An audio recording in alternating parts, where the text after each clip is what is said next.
Tonight we start a journey to a place where the sun rose and set to the rhythm of backbreaking labor. We're diving into medieval Korea, where most people were peasants who rarely lived past 40, and where your calloused hands would be your only reliable inheritance. And you probably won't survive the next 2 hours of planting rice seedlings in knee-deep muck, while tax collectors hover nearby like vultures. So, now, kill the overhead lights, and let's get into some history. The Korean peninsula in the Goryeo period, from 918 to 1392, wasn't exactly a place where peasants were writing cheerful TripAdvisor reviews. You were born into a rigid social hierarchy that made European feudalism look positively flexible. Imagine a society where your birth determined virtually everything about your existence, and where roughly 70% of the population spent their days with their backs bent over flooded rice paddies. That was life for the Sangmen, the common people of medieval Korea.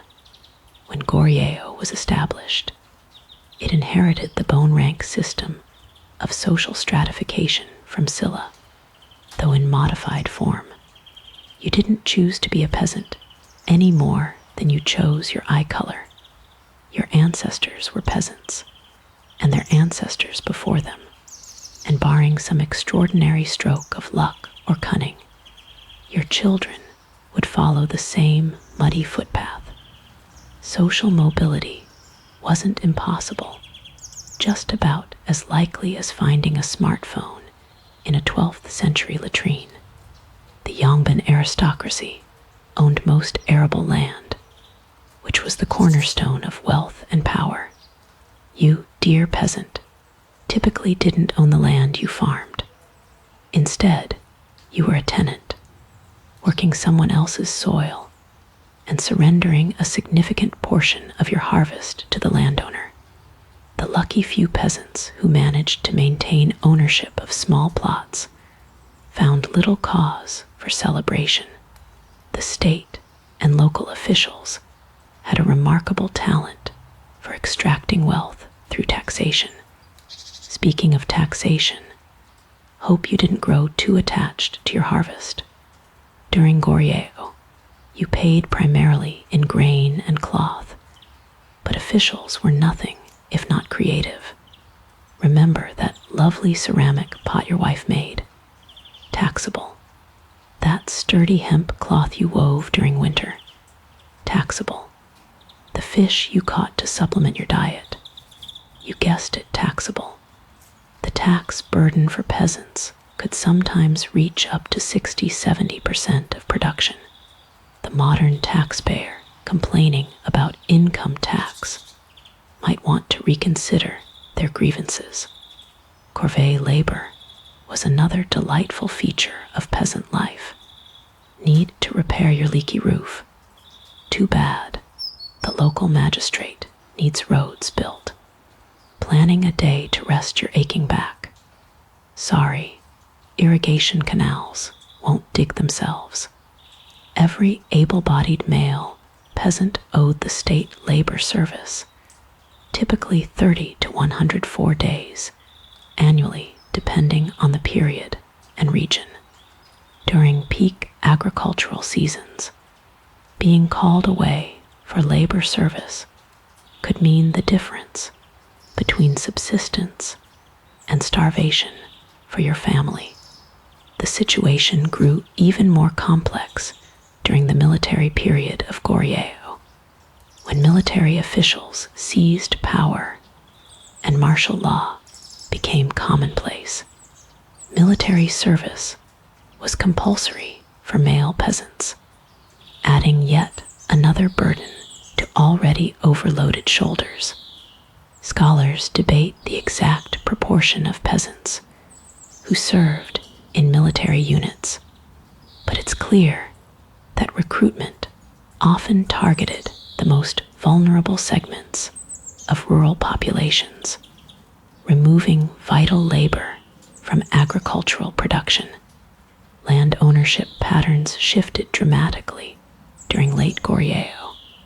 What scholars call the privatization of land accelerated, with aristocrats, temples, and powerful families accumulating vast estates. Many of these lands received tax exemptions, which meant the tax burden on remaining taxable land, mostly farmed by common peasants, increased proportionally. Not exactly what economists would call equitable redistribution. When the Mongols invaded in the 13th century, peasant life went from difficult to nightmarish. Raids destroyed harvests, burned villages, and scattered peasant communities. Fields lay fallow as peasants fled to mountains or islands. Those who remained faced forced labor under Mongol overlords, who demanded additional tribute beyond existing Korean taxes. Remember that rice you grew. Now you're sending it to feed Mongol horses instead of your children. The founding of Joseon in 1392 promised reforms, and King Taejo implemented land redistribution under the Gwaejeon system. For a brief moment, some peasants glimpsed hope of improved conditions. The new dynasty proclaimed Confucian principles of benevolent governance, with the ruler as a father figure caring for his children, the common people. But as any peasant could tell you, while sipping makeshift barley tea after a 14-hour workday, promises from palaces rarely translated to relief in the paddies. Joseon's early land reforms eventually gave way to the same patterns of land concentration. By the 16th century, the amount of privately held land exempt from taxation had grown enormously, again squeezing regular tax-paying peasants. The Jungian system that replaced earlier land distribution methods theoretically limited aristocratic holdings, but in practice, powerful families simply registered excess lands under relatives' names or used hidden ownership arrangements. What distinguished Joseon from Goryeo was primarily its more thoroughly systematized social structure. Neo-Confucianism provided the theoretical foundation for a society where everyone had their place, and yours, dear peasant, was firmly at the bottom, though technically above the despised outcast groups like butchers and entertainers. Small comfort when your stomach growled through winter. Your daily reality was a calendar governed by agricultural necessities. Rice cultivation dominated, requiring intricate irrigation systems and communal labor arrangements. A single misstep in planting, weeding, or harvesting could spell disaster for entire villages. Unlike European peasants, who might rotate crops to preserve soil fertility, Korean rice agriculture demanded intensive cultivation of the same plots year after year, requiring sophisticated fertilization techniques using human and animal waste, a topic that rarely makes it into romantic historical dramas. Women in peasant households experienced double burdens, both agricultural labor and domestic production. While men worked in the fields, women managed household gardens, raised children, preserved food, wove cloth, and often joined field work during crucial planting and harvest seasons. Scholars have recently challenged the traditional view that Confucian gender segregation severely limited women's roles in peasant communities, noting concerns of survival often trumped ideological restrictions.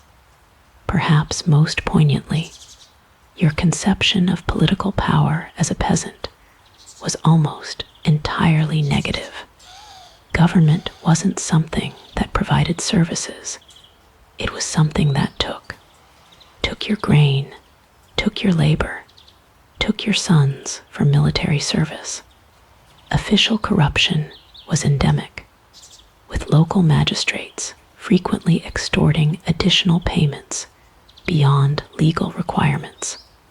When tax collection time approached, it wasn't uncommon for peasants to temporarily abandon their homes, hiding in forests or mountains until officials passed through. The humble dwelling of a Korean peasant during these dynasties would hardly win architectural awards, but it served its purpose with a certain practical elegance. You would have lived in what was called a minchu, a small, single-story structure with earthen floors and thatched roofs in most regions. If you were among the slightly better-off peasantry, you might have enjoyed the luxury of a tile roof, though this was rare enough to earn neighborly envy. The walls were typically constructed of wooden frames filled with wattle and daub, a mixture of mud, straw, and manure that hardened to create a surprisingly effective insulation against Korea's bitter winters. The genius of Korean peasant housing lay beneath your feet.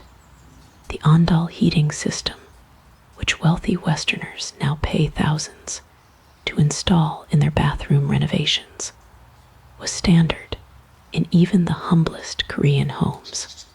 Smoke and heat from the kitchen fire would travel through stone channels under the floor before escaping through a chimney on the opposite side of the house.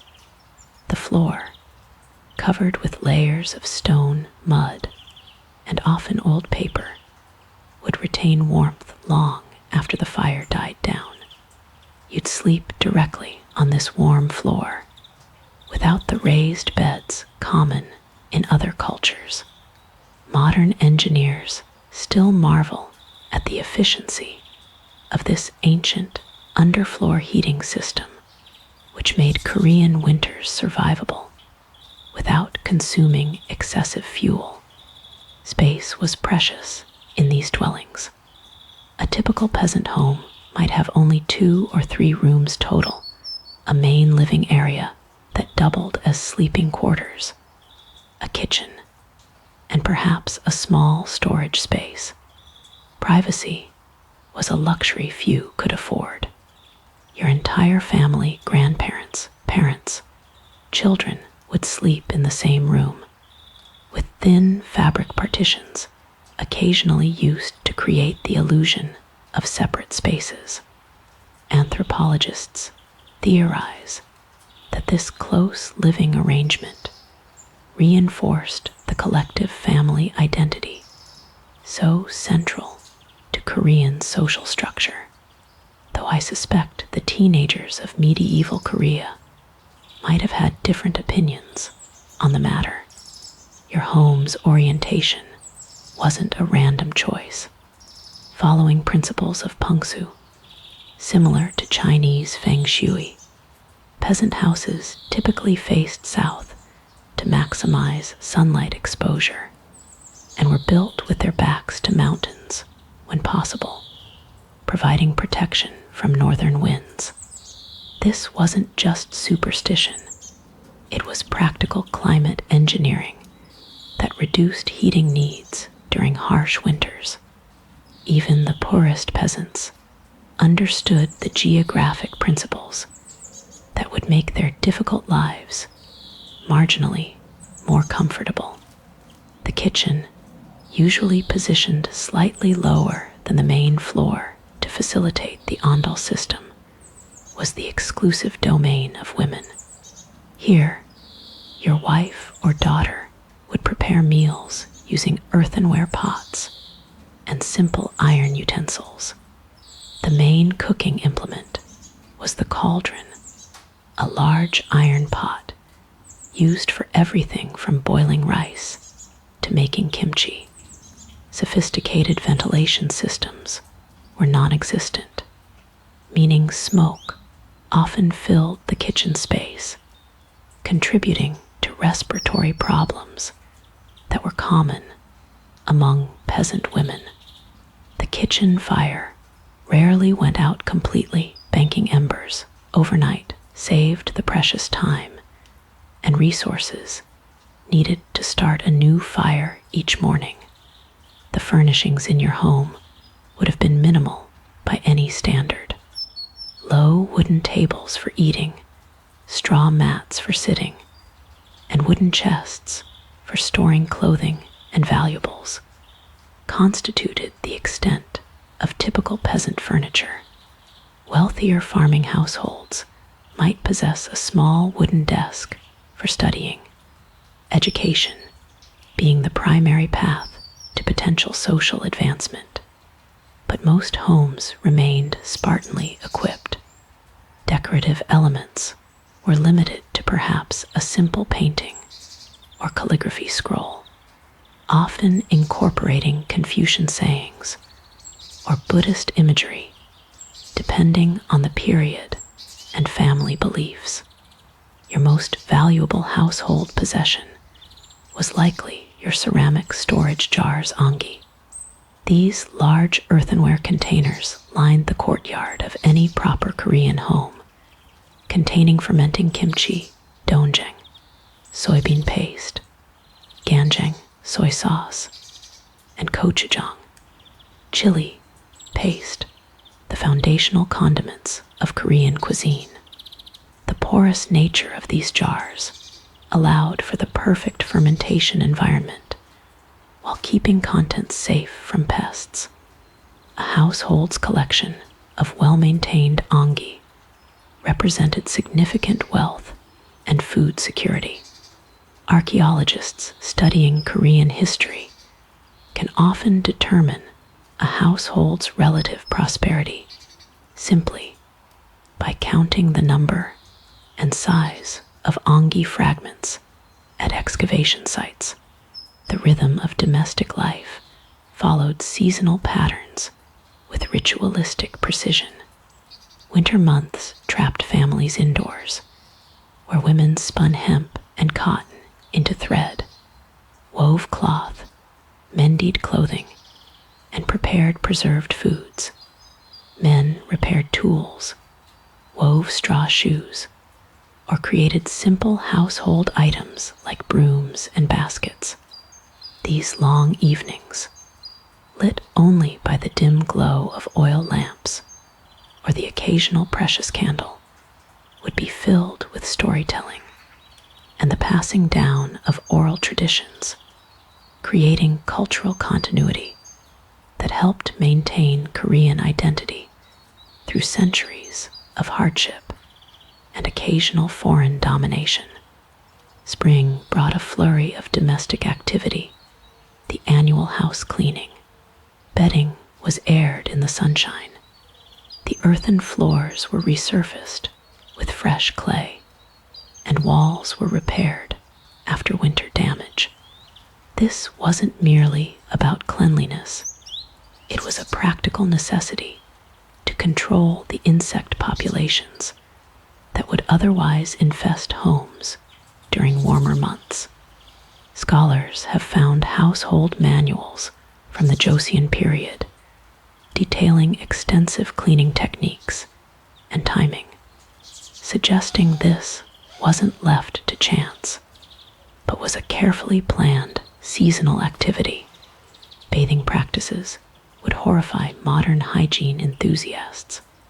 During winter, full-body washing was infrequent at best. Instead, you might wipe yourself with a damp cloth, focusing on exposed areas like the face and hands. Public bathhouses existed primarily in larger towns and were inaccessible to most rural peasants. Summer offered more opportunities for cleanliness, with rivers and streams serving as bathing spots.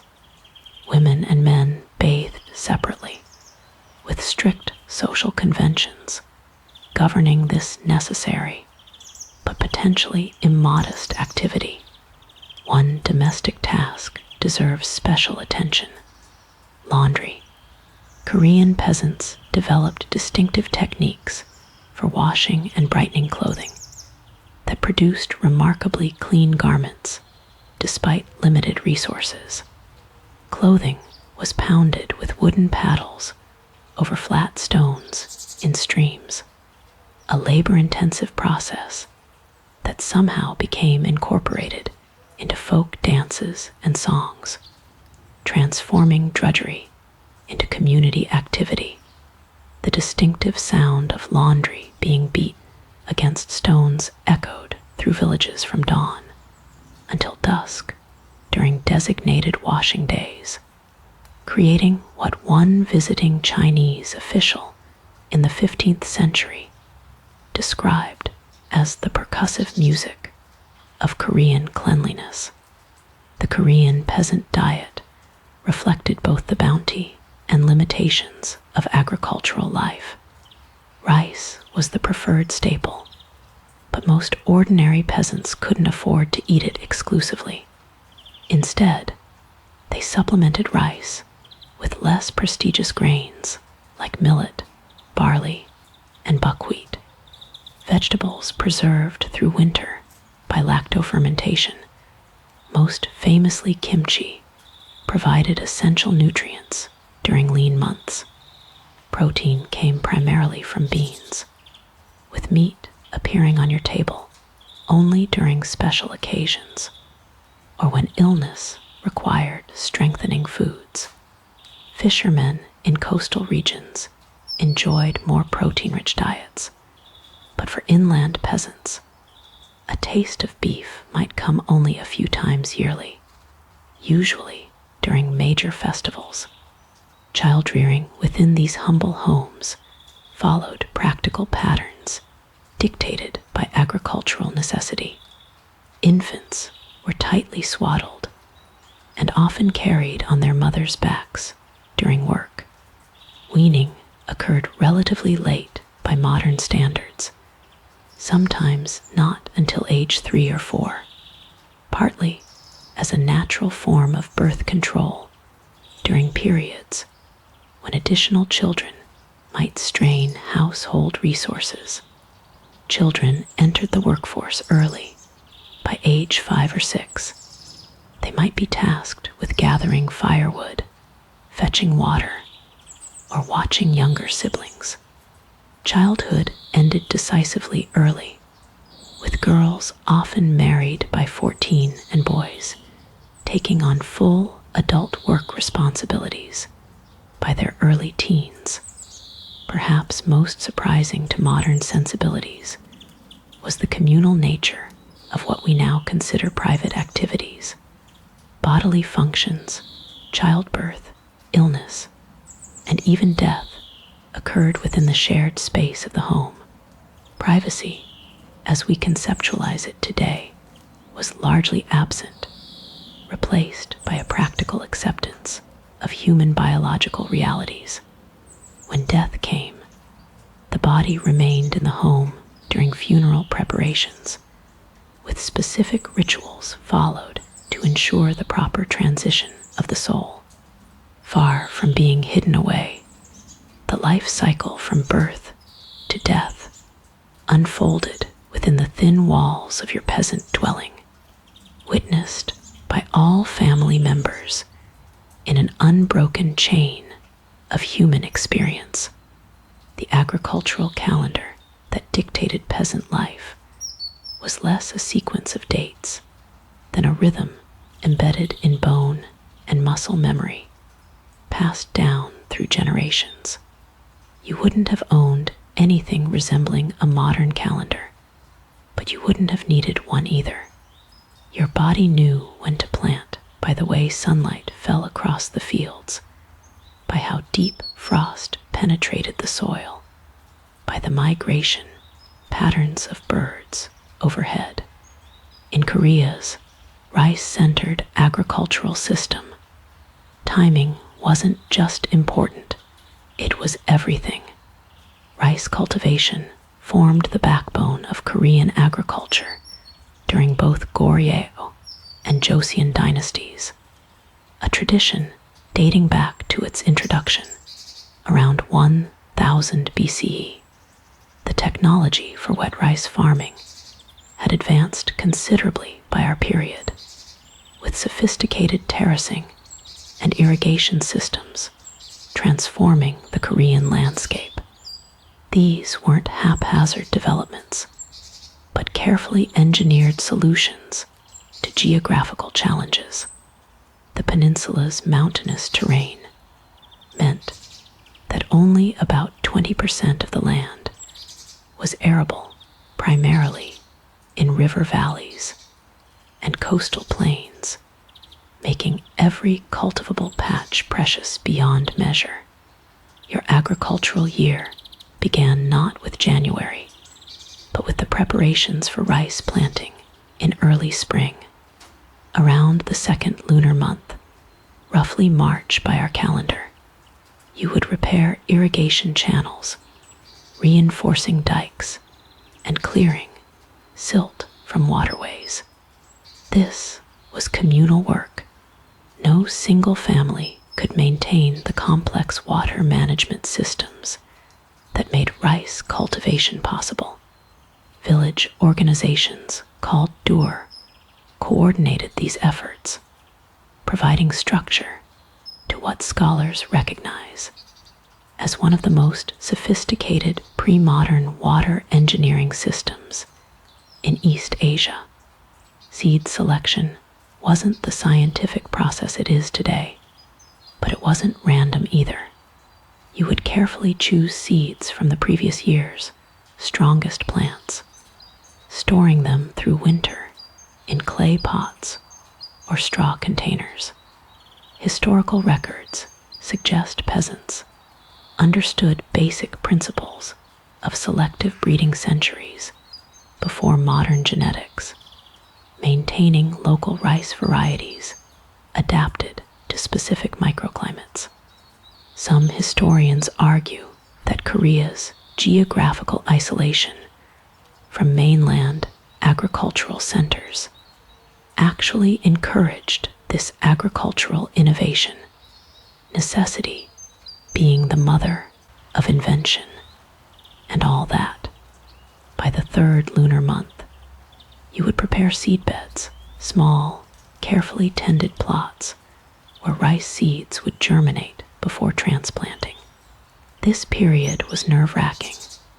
A late frost could destroy tender seedlings, effectively condemning your family to hunger months later. These seedbeds received obsessive attention, covered at night with straw mats to protect against cold, watered precisely, and watched for signs of disease or pest infestation. The relationship between peasant and seedling was almost parental in its attentiveness. Transplanting seedlings, a process called monigi, began around the fifth lunar month and represented perhaps the most labor-intensive period in the agricultural calendar. Entire villages mobilized, working in long lines across flooded paddies. Men typically handled field preparation, dragging wooden harrows through mud to level the soil. Women then performed the backbreaking work of transplanting, bending at the waist for hours on end, placing delicate seedlings in precise rows. Songs specifically composed for transplanting rhythm synchronized these efforts and made the monotony marginally more bearable. These agricultural work songs, some still preserved today, contain surprising complexity of melody and emotional depth, proving that beauty could emerge even from the most exhausting labor.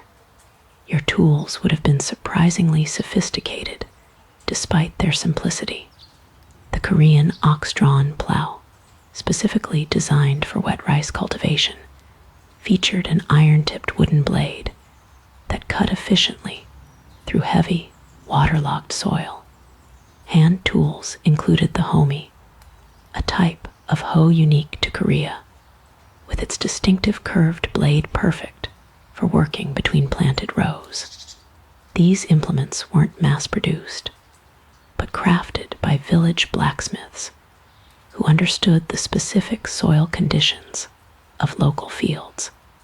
Archaeological evidence shows these tools evolved into increasingly specialized forms throughout our period, representing the accumulation of agricultural knowledge across generations. Once planted, rice fields required constant maintenance. Irrigation needed continuous adjustment. Too much water would drown plants. Too little would stunt growth. Weeding occupied much of summer, with entire families working through fields multiple times. Unlike some agricultural traditions that developed herbicides from plant extracts, Korean rice farming relied entirely on manual weed removal, a tedious but necessary process that might consume 30 to 40% of total labor hours in rice production. Historical agricultural manuals from the Joseon period outline precise weeding schedules, evidence of systematic knowledge rather than haphazard practice. While rice commanded the most attention, it wasn't your only crop. The typical peasant maintained a complex polyculture system that maximized land use. Dry fields produced barley, millet, soybeans, and various vegetables. Field edges and embankments grew mulberry trees for silkworms, persimmons, or chestnuts. Even the space around your humble dwelling became productive ground for gourds, melons, and medicinal herbs. This diversity served as both insurance against rice crop failure and provided essential nutritional balance. Historians note that Korean peasant diets, while simple, were remarkably complete nutritionally compared to medieval peasantry elsewhere, at least in years without famine. The soybean deserves special mention in Korean agricultural history. While rice dominated in cultural and economic importance, soybeans provided critical protein in the largely meat-free peasant diet. Moreover, soybeans naturally fixed nitrogen in soil, unwittingly implementing crop rotation, benefits centuries before the science was understood. The transformation of soybeans into doenjang, fermented soybean paste, and ganjang, soy sauce, represented food preservation technology that was both culturally distinctive and nutritionally vital. Some food historians argue these fermentation techniques developed in response to the peninsula's long winters, biological alchemy that converted summer abundance into winter sustenance. Harvest time, typically in the 9th lunar month, brought a paradoxical mixture of exhaustion and celebration. Every able-bodied person participated in cutting, bundling, and thrashing rice. The work was frantic. Weather could turn quickly in autumn, potentially destroying a year's labor if grain wasn't properly stored before rains. Yet, successful harvest also brought community celebration, with rituals thanking ancestors and local deities for their protection. These festivals, featuring ritual foods, music, and masked dance performances, represented rare moments of abundance in otherwise austere lives. Post-harvest processing continued the labor cycle. Rice needed to be hulled, polished, and properly stored, tasks performed gradually throughout winter. Women took primary responsibility for food processing, using stone mills, wooden pounding implements, and woven sieves. Far from primitive, these technologies represented centuries of refinement. Archaeologists studying tool evolution note that Korean rice processing implements achieved remarkable efficiency with minimal materials, a testament to the ingenuity born of scarcity. Storage technology was crucial for survival. Granaries were typically raised on stone platforms to deter rodents and allow air circulation. Different crops required different storage conditions, some in ceramic vessels, others in straw-lined pits, still others hanging from rafters. The knowledge of proper storage conditions represented a complex body of indigenous science passed through generations. Historical documents indicate village granaries operated as early forms of agricultural banks, lending seed to families who experienced shortfalls and maintaining emergency reserves for community survival. While men handled most field work except transplanting and weeding, women dominated post-harvest processing and preservation.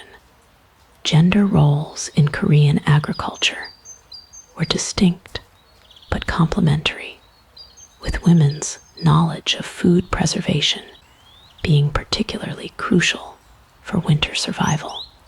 Kimchi preparation alone represented a complex body of knowledge. Different vegetables, fermentation techniques, and storage methods combined to create hundreds of variations designed for specific nutritional needs and preservation timeframes. Modern nutritionists now recognize the scientific brilliance behind these traditional practices, which maximized vitamin content during winter months. Livestock played a surprisingly limited role in traditional Korean agriculture compared to Western farming systems. Draft animals, primarily oxen, were precious resources, often shared between multiple families.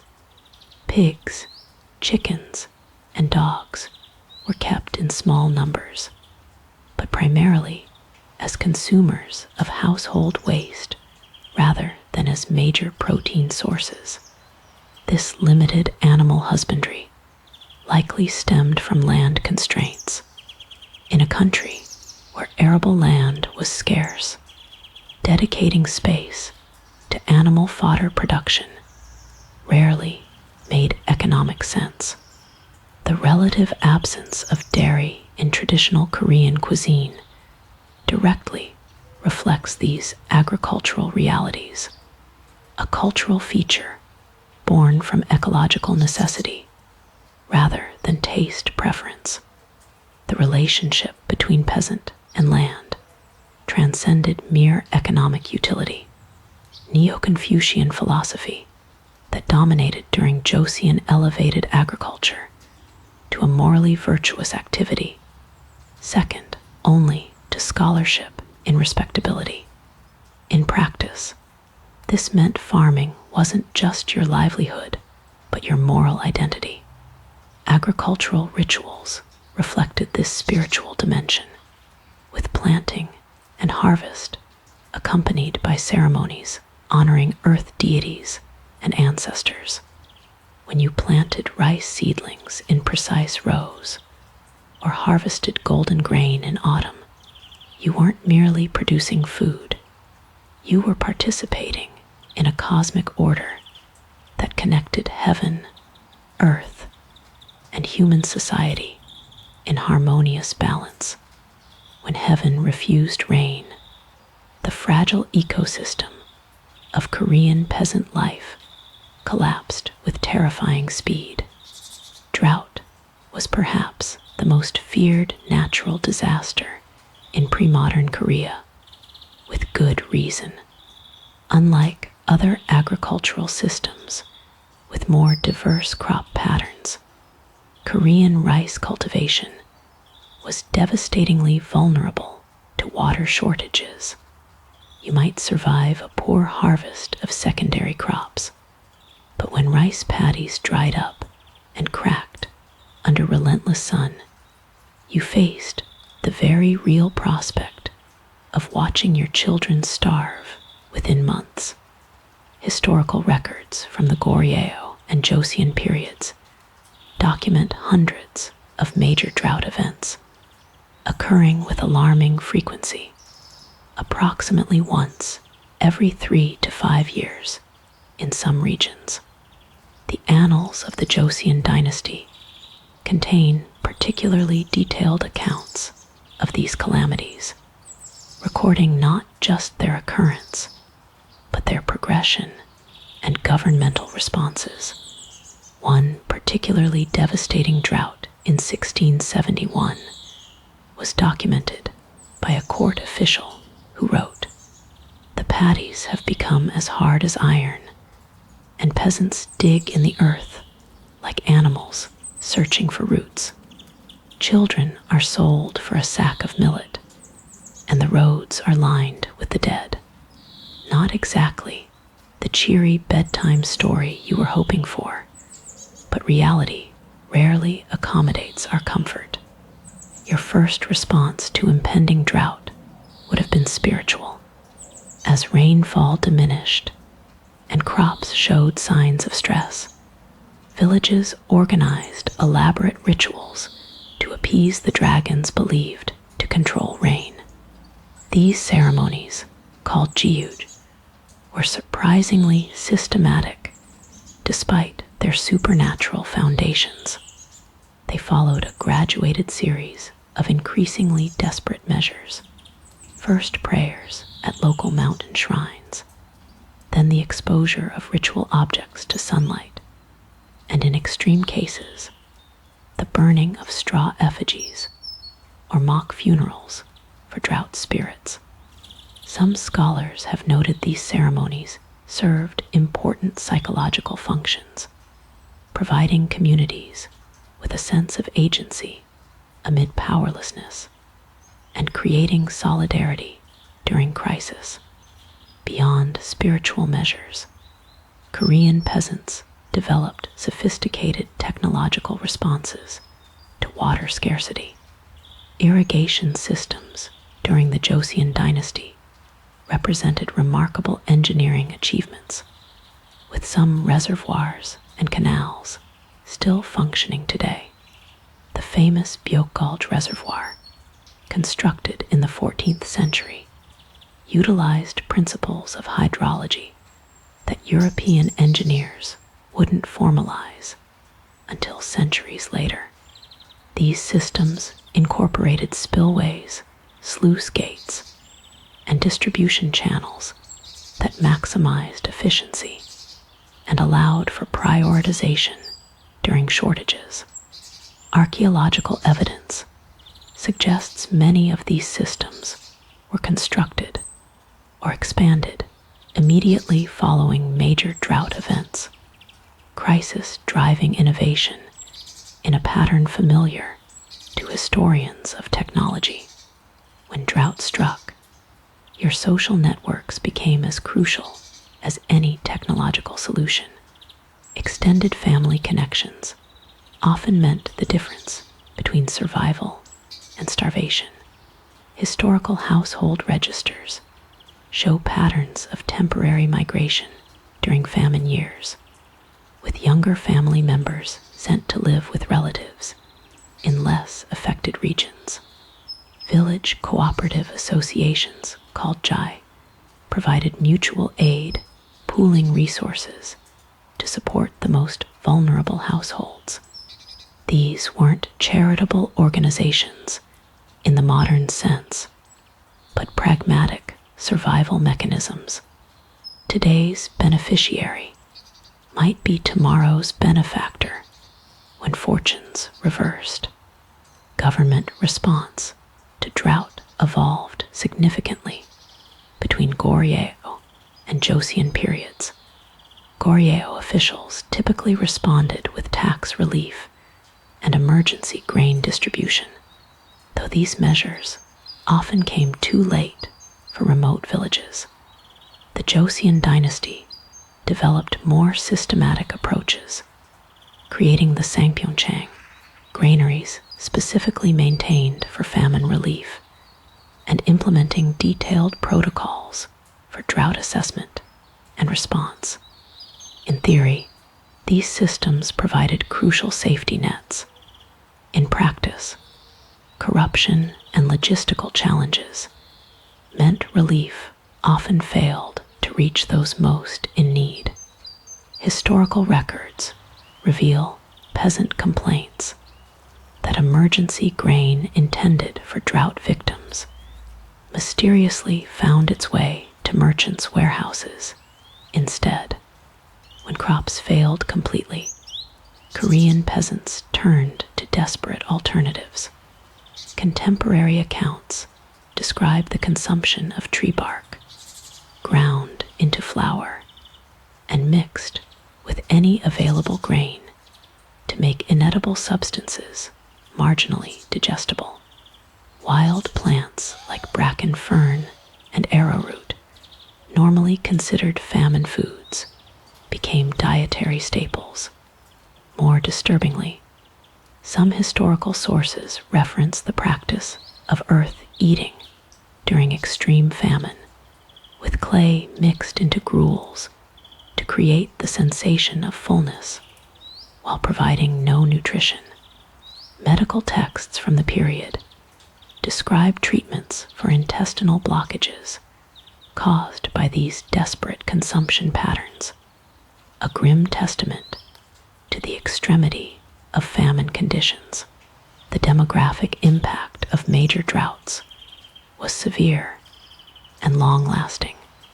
Population records from late Joseon show dramatic dips following major drought events, with some villages losing 15 to 20% of their inhabitants to starvation, disease, or migration.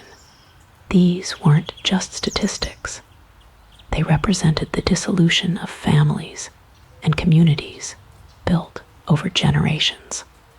More insidiously, survivors often faced long-term health consequences, with childhood malnutrition during drought years, creating permanent developmental issues. Anthropologists studying skeletal remains from Joseon period cemeteries have identified distinctive growth arrest lines in bones corresponding to documented drought years, physical evidence of suffering inscribed in the bodies of your ancestors. Disease frequently followed drought, creating compounding crises that devastated already vulnerable populations. As water sources dwindled, people and animals concentrated around remaining wells and streams, creating perfect conditions for waterborne illness. Historical records document cholera, dysentery, and typhoid outbreaks following major droughts, with mortality rates sometimes exceeding direct starvation deaths. Medical responses were limited by pre-modern understanding treatments, combining herbal remedies, acupuncture, and spiritual practices, provided limited relief at best. Village shamans often conducted gut ceremonies to exorcise diseased spirits, combining spiritual healing with practical advice about avoiding contaminated water sources. Flooding represented drought's equally destructive counterpart in the Korean agricultural calendar. The peninsula's Mountainous topography and concentrated summer rainfall created ideal conditions for flash flooding, particularly following drought periods when soil was hardened and less absorbent. Historical records describe catastrophic flood events that swept away entire villages in minutes, most notably in riverside lowlands, where fertile soil had attracted dense settlement. One particularly flood in 1677 reportedly destroyed over 8,000 homes in a single province, with court records describing bodies and roof beams flowing together down the river. The traditional Korean construction method of setting homes on stone foundations provided some protection, but extreme events overwhelmed these precautions. Floods brought immediate devastation, but also long-term agricultural impacts that could be equally devastating. Silt deposition sometimes benefited fields, replenishing nutrients in a natural fertilization process. More often, however, floodwaters destroyed carefully constructed irrigation systems, washed away topsoil, and left fields covered in sand or gravel that would require years to restore to productivity. Historical agricultural manuals contain detailed instructions for reclaiming flood-damaged land, including the labor-intensive process of removing sediment and rebuilding soil structure. These weren't theoretical exercises, but essential knowledge for survival in a landscape prone to hydrological extremes. Extreme weather events beyond drought and flooding also periodically devastated Korean agricultural communities. Unseasonable frost could destroy crops overnight, particularly in northern provinces, where growing seasons were already precariously short. Hailstorms, mentioned with surprising frequency in provincial reports to the Joseon court, could flatten fields in minutes, destroying nearly mature crops when replanting was no longer possible. These localized disasters received less historical attention than widespread drought or flooding, but could be equally devastating for affected communities, creating pockets of famine amid regional abundance. Insect infestations represented another periodic threat to agricultural stability. Locust swarms appear in historical records with alarming regularity, with one particularly devastating outbreak in 1528, reportedly covering the sky like dark clouds across 3 provinces. Farmers developed various response strategies, including smoke generation to disrupt swarms and the deployment of chickens and ducks as biological control. More unusually, historical sources describe the practice of catching and eating locusts themselves, converting the plague into a protein source during times of scarcity. Modern entomologists note that grasshoppers and locusts actually provide excellent nutritional value, suggesting this adaptation was more ingenious than desperate. The most feared disaster was neither drought nor flood, but fire. Korean peasant villages, constructed primarily of wood and thatch, were extraordinarily vulnerable to conflagration. A single cooking accident during windy conditions could reduce generations of accumulated resources to ash within hours. Village organization typically included fire prevention measures, communal wells strategically positioned, designated watchmen during high-risk seasons, and strict protocols about fire use during dry periods.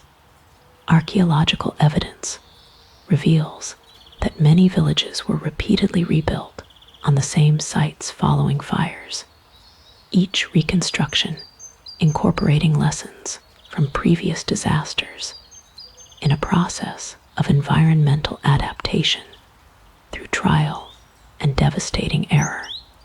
The psychological impact of these repeated disasters created a distinctive worldview among Korean peasantry. Contemporary accounts suggest a fatalistic resilience, not passive acceptance, but a pragmatic recognition of environmental realities beyond human control. Buddhist concepts of impermanence resonated deeply in agricultural communities where prosperity could vanish overnight, while Confucian emphasis on familial solidarity provided frameworks for mutual support during crisis. Shamanic traditions flourished alongside these formalized belief systems, offering spiritual technologies specifically designed for negotiating with the capricious natural forces that dominated peasant existence. When natural disasters struck, the gap between idealized Confucian governance and practical reality became painfully apparent. The Joseon dynasty's official ideology emphasized the ruler's responsibility for his people's welfare, a cosmic mandate that included ensuring sufficient rainfall through proper ritual and moral governance.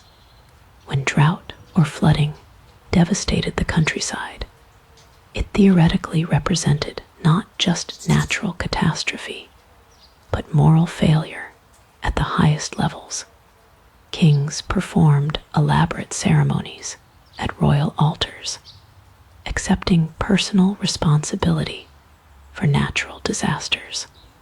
While these rituals rarely produced immediate relief, they reinforced the conceptual link between natural harmony and good governance that legitimized Korean monarchical authority. The Korean village was far more than a random collection of households occupying adjacent territory.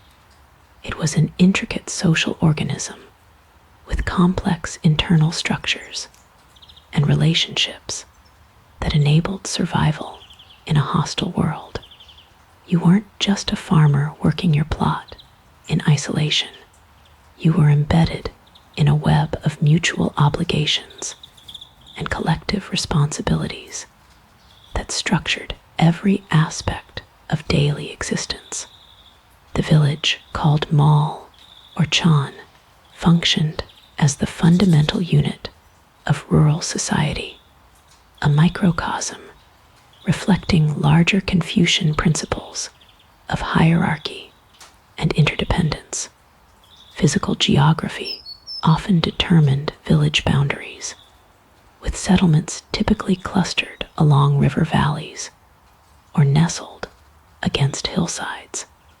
This wasn't simply aesthetic preference, but practical adaptation to Korea's challenging terrain. Buildable land was scarce, and villages maximized arable space by concentrating dwellings together rather than dispersing them across farmland. The traditional Korean village followed principles of Pungsu, the Korean version of Feng Shui, with settlements ideally situated to capture positive energy flows. Mountains at the back, providing protection, water in front, providing sustenance, and proper orientation toward celestial bodies created what one Joseon geographer poetically described as a place where heaven and earth embrace, and humans may flourish between. At the center of village social structure stood the community headman, called Ijeng during the Goryeo period and Mal Jiangsu in Joseon times. This wasn't an elected position in the modern democratic sense, nor was it strictly hereditary. Instead, the headman emerged through a complex process, balancing seniority, economic standing, perceived wisdom, and familial connections. His responsibilities and historical records indicate this was exclusively a male role, included tax collection, dispute resolution, communication with higher officials, and coordination of communal labor projects. Recent scholarship suggests the headman's authority was more negotiated than absolute, requiring constant maintenance through demonstrations of fairness and effectiveness. Village councils, called daji in some regions, brought together household heads, typically senior males, to make decisions affecting the community. These weren't formal governmental bodies, but operated in the semi-official space that characterized much of Korean rural governance. Meeting under village trees or in designated community buildings, these councils deliberated everything from irrigation schedules to resolution of property disputes. Historical records indicate these forums could be surprisingly democratic in practice, with consensus building valued over mere authority. Some scholars have argued these village deliberative traditions represented indigenous democratic practices that existed alongside more hierarchical Confucian governance structures. Kinship networks formed the skeleton of village social organization.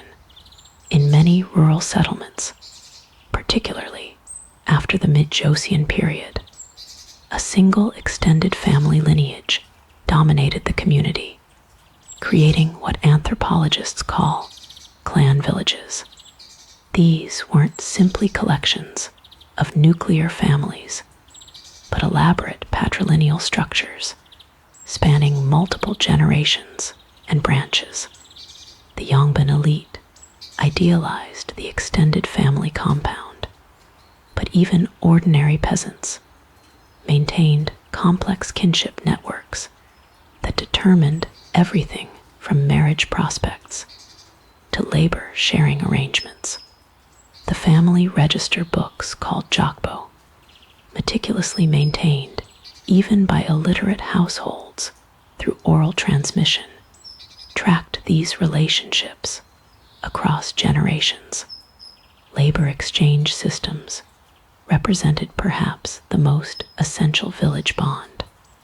Rice cultivation required intensive work during planting and harvest seasons that exceeded individual household capacity. The Dur system provided structured labor sharing, with households contributing workers to communal agricultural tasks on a rotating basis. This wasn't casual cooperation, but formalized reciprocity, with elaborate accounting of labor contributions, maintained through memory and sometimes written records. Participation wasn't optional. Refusal to contribute to communal labor pools could result in social ostracism more devastating than any legal punishment. Women's mutual aid networks operated parallel to formal village structures, creating essential support systems invisible in official records. These networks, centered around shared labor tasks like cloth production and food preparation, created spaces for knowledge exchange and social bonding outside male supervision. Pumasi, referring to labor exchange specifically among women, enabled tasks that required intensive work such as kimchi preparation or cloth weaving, to be accomplished through cooperative effort. Anthropologists studying contemporary rural traditions trace these practices directly to Goryeo and Joseon period origins, demonstrating remarkable continuity in women's social organizations. Village educational arrangements reflected both Confucian ideals and pragmatic realities. Formal education through Siadang village schools theoretically provided pathways for talented peasant sons to advance through the civil service examination system. In practice, most peasant families couldn't spare children's labor for extended education. More common were informal arrangements where a literate villager, often an elderly man with some classical education, taught basic characters and texts to village children during agricultural off-seasons. These arrangements created limited literacy even among peasantry, with historical evidence suggesting 10 to 15% of rural males could recognize basic characters by late Joseon, though comprehensive reading ability remained rare. Religious life provided crucial community cohesion beyond utilitarian concerns. Village shrines served as focal points for communal ritual activities, with ceremonies marking agricultural transitions and honoring local protective deities. These practices blended Buddhist, Confucian, and indigenous shamanic elements into distinctive local traditions that defied easy categorization. The village shaman, typically a woman called mudang, held ambiguous social status, respected for her spiritual power, but marginalized by Confucian orthodoxy. Her role became particularly important during times of crisis, serving as mediator between villagers and supernatural forces believed to control natural disasters, disease, and fertility. Internal village tensions frequently centered around resource allocation, particularly water rights. Irrigation systems required collective maintenance, but provided unequal benefits depending on field location. Historical court records contain numerous cases of irrigation disputes escalating to violence between neighbors, or even between villages sharing water sources. These conflicts weren't simply material disagreements, but represented fundamental threats to community harmony in Confucian ideology. Resolution typically involved elaborate face-saving compromises mediated by elders or headmen, with practical solutions embedded within rituals, restoring social balance. Class distinctions operated within even seemingly homogeneous peasant communities. The Chinmin, lowest status groups, lived on village peripheries, performing necessary but polluting functions like butchery, leatherworking, or funeral services. Tenant farmers occupied intermediate positions, sometimes enjoying substantial prosperity despite their technical landlessness, while poor peasant proprietors might possess higher status but fewer material resources. Most complex were the relationships between ordinary peasants and local yangban, who lived in rural areas rather than urban centers. These elite families maintained social separation through distinctive housing, education, and ritual practices, while remaining economically entangled with their peasant neighbors through tenancy and labor relationships. Marriage created crucial bonds between households, with wedding arrangements considered far too important to leave to romantic preference. Village endogamy, marriage within the community, created dense networks of affinal relationships complementing blood ties. More strategically, marriages between villages established alliance networks that could be activated during crisis. Historical household registers reveal clear patterns of marriage exchange between communities with complementary resources. Mountain villages providing timber and foraged goods might establish marriage ties with rice-producing lowland settlements, creating mutual support systems. These weren't sentimental arrangements, but survival strategies disguised as family matters. Credit relationships formed another vital village bond, the one fraught with potential exploitation. The Kai system, a rotating credit association, allowed members to pool resources for major expenses like wedding celebrations or funeral costs.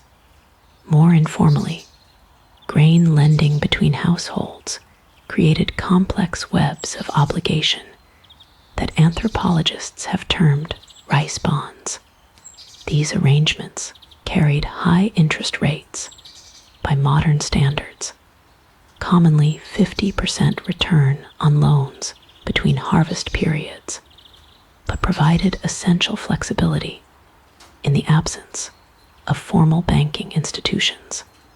Historical records indicate these debt relationships frequently led to land transfer when borrowers defaulted, gradually concentrating ownership in fewer hands over generations. Conflict resolution within villages followed established patterns, prioritizing harmony over abstract justice. Minor disputes might be settled through direct negotiation between affected parties, while more significant disagreements required mediation by respected elders. The village headman served as first-level adjudicator, with more complex or serious cases potentially escalating to district magistrates. Historical court records reveal peasants were far from passive in these processes, showing remarkable legal sophistication in presenting arguments and manipulating procedural technicalities. These weren't primitive justice systems, but complex social technologies, balancing multiple competing values: face preservation, practical resolution, precedent maintenance, and community harmony. Intervillage relationships combined cooperation and competition in complex patterns. Neighboring communities frequently established formal alliances for mutual defense, shared labor on infrastructure projects crossing village boundaries, and coordinated responses to natural disasters. Simultaneously, intense rivalries developed over resources, particularly water rights and boundary lands. These tensions occasionally erupted into village-scale conflicts that Korean historians call tuying, literally struggles, that could persist across generations, with oral histories maintaining grievances long after original participants had died. These weren't mere community squabbles, but constituted a distinct form of rural politics outside elite control. Perhaps most poignantly, village communities maintained elaborate ancestral rites, connecting present inhabitants to generations of predecessors who had worked the same soil. Jessa ceremonies honored direct ancestors with food offerings and ritual remembrances, while village-wide celebrations commemorated founding figures or notable historical members. These weren't simply religious observances, but practical reinforcement of community continuity across time. As one elderly peasant reportedly told a Japanese ethnographer during the colonial period, "The land remembers all who have worked it. We perform ceremonies so we don't forget them too." In a world of constant uncertainty and change, the village provided the one thread of continuity, connecting past, present, and hoped for future. The life of a Korean peasant was defined as much by what you owed as what you owned. The elaborate system of obligations to the state, local elites, village organizations, and religious institutions created a complex web of demands that drained away your productive surplus and frequently left you teetering on the edge of subsistence. When modern historians calculate the total tax burden on Joseon-era peasants, the figures are staggering.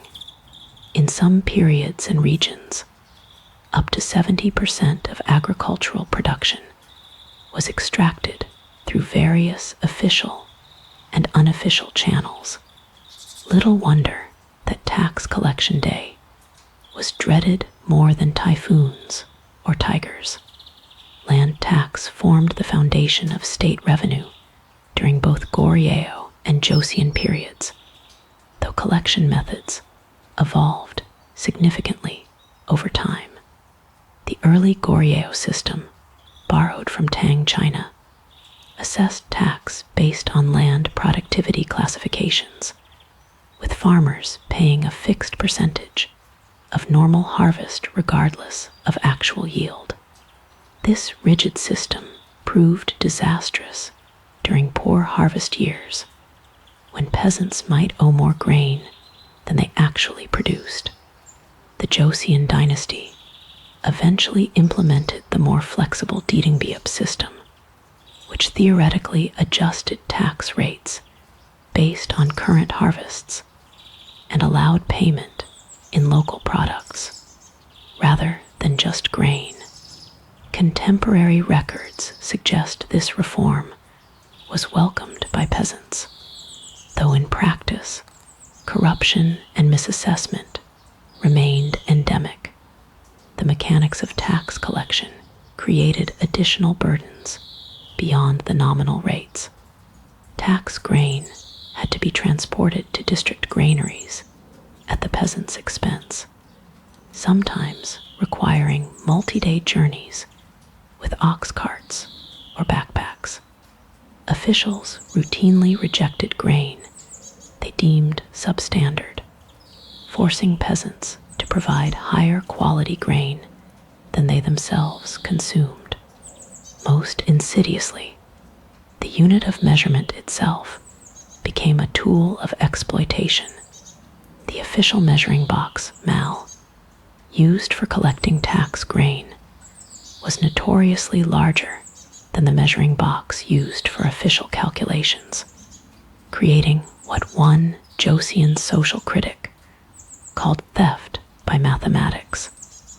These seemingly small discrepancies compounded into significant exploitation over time. Military service obligations represented another major burden, particularly during the Goryeo period, when external threats required large standing armies. Every peasant household theoretically owed military service, though by the mid-Goryeo period, most fulfilled this obligation through a military cloth tax rather than actual service. This system became increasingly corrupt, with military service becoming effectively another tax rather than a civic duty. The early Joseon dynasty attempted reform through the gunho system, establishing military households with specialized obligations. But this too devolved into primarily financial extractions. By late Joseon, military service had become almost entirely commutable to payment, with actual military forces composed primarily of professional soldiers from lower status groups. Corvée labor called yawang constituted a particularly resented obligation. Male peasants between 16 and 60 years owed the state labor service for public projects, road building, fortress construction, palace maintenance, and transportation of government goods. The theoretical limit was 40 days annually during Goryeo, reduced to 24 days in Joseon, but actual practice varied widely. Local officials frequently exceeded these limits, particularly for prestige projects that might advance their careers. Most burdensome was the unfortunate timing.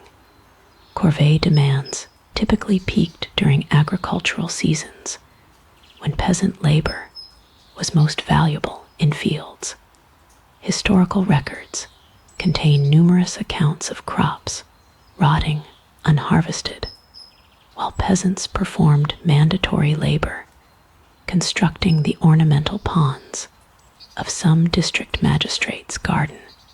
The three duties system formalized peasant obligations during much of the Joseon period: tax grain, military cloth, and corvée labor. In theory, this simplified administration and created predictability. In practice, innumerable supplementary taxes accumulated alongside these basic obligations. Special levies funded everything from Confucian academies to border defense, royal birthdays to diplomatic missions. A particularly resented category was tribute tax, gongnap, requiring villages to provide specialty products for the royal court, paper from regions known for papermaking, honey from mountain areas, fish from coastal villages. The geographic specialization that might have developed naturally as comparative advantage became codified into extractive obligations. Local elite extraction operated alongside formal state demands. District magistrates, themselves underpaid by the central government, implemented elaborate systems of customary fees that peasants were required to pay for virtually any interaction with local government. Need a dispute resolved. Payment required. Want your tax payment properly recorded. Another fee. Historical records indicate these informal charges often exceeded official taxation, creating what amounted to privatized governance. One reform-minded official in the 17th century complained that the magistrates' runners extract 10 coins where the government demands 1, suggesting a 10-to-1 ratio between unofficial and official extraction. Religious institutions constituted another claimant on peasant production. During the Buddhist-dominated Goryeo period, monasteries controlled vast estates worked by tenant farmers or semi-bound peasants. While these religious estates were theoretically dismantled during the Neo-Confucian Joseon dynasty, local temples and shrines continued to extract resources through festival contributions, ritual fees, and donations.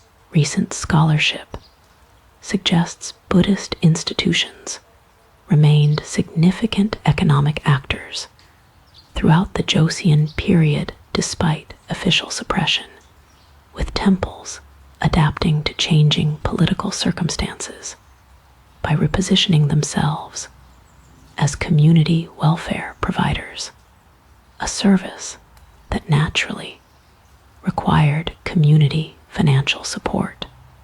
Burden of meeting these multiple obligations transformed peasants into accounting specialists out of necessity. Historical records reveal sophisticated calculation systems, with peasant households maintaining careful mental or physical records of their obligations, payments, and arrears.